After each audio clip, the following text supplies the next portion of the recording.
Alors, comment est-ce qu'un seul petit canton a pu, pendant des décennies, tenir tête à tout un pays sur une question aussi brûlante que le nucléaire?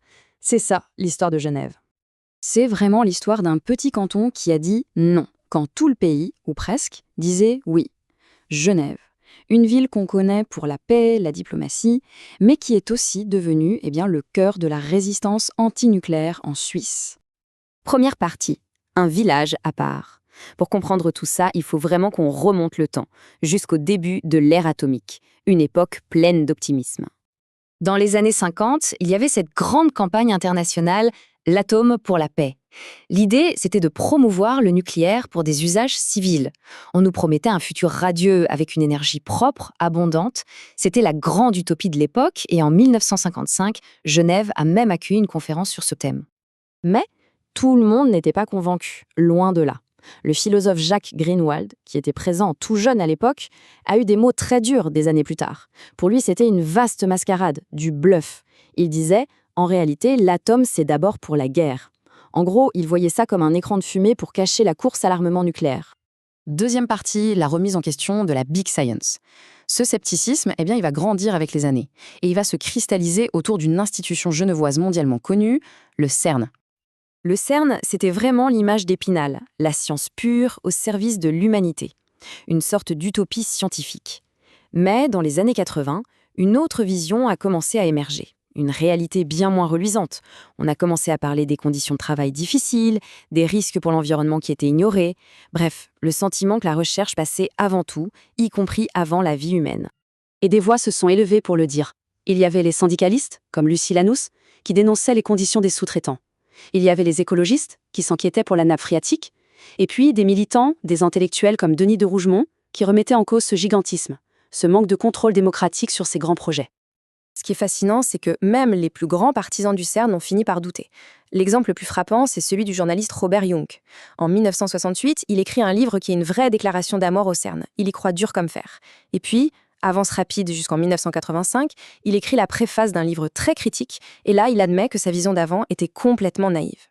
C'est lui-même qui le dit, noir sur blanc, dans une autocritique assez célèbre.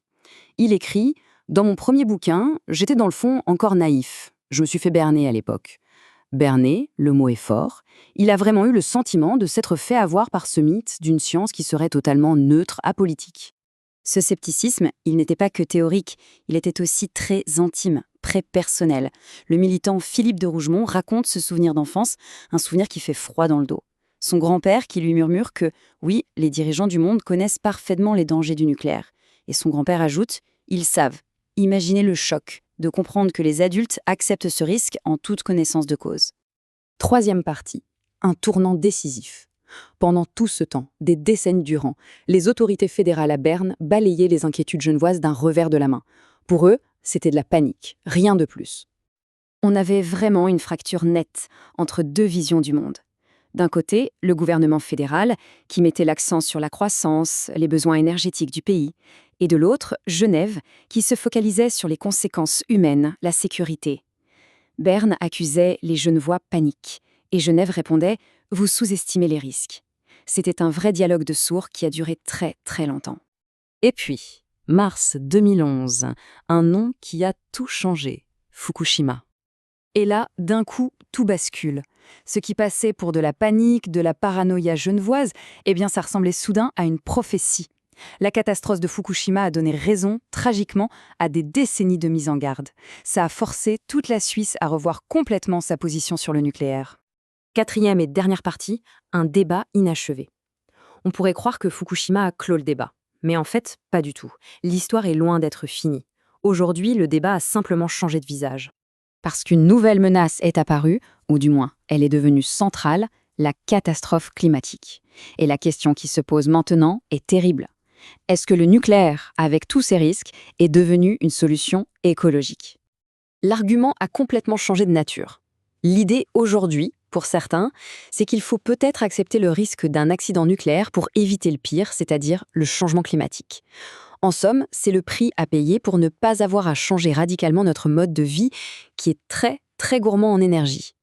Mais est-ce que c'est le seul choix possible? Il y a une autre voie. C'est ce que disent par exemple les services industriels de Genève. Regardez ce chiffre, 40%. C'est le pourcentage d'électricité que la Suisse pourrait économiser, tout simplement. Pas en produisant plus, mais en étant plus efficace. Une alternative qui, elle, ne comporte aucun risque d'accident majeur. Et c'est là-dessus que l'histoire de Genève nous laisse.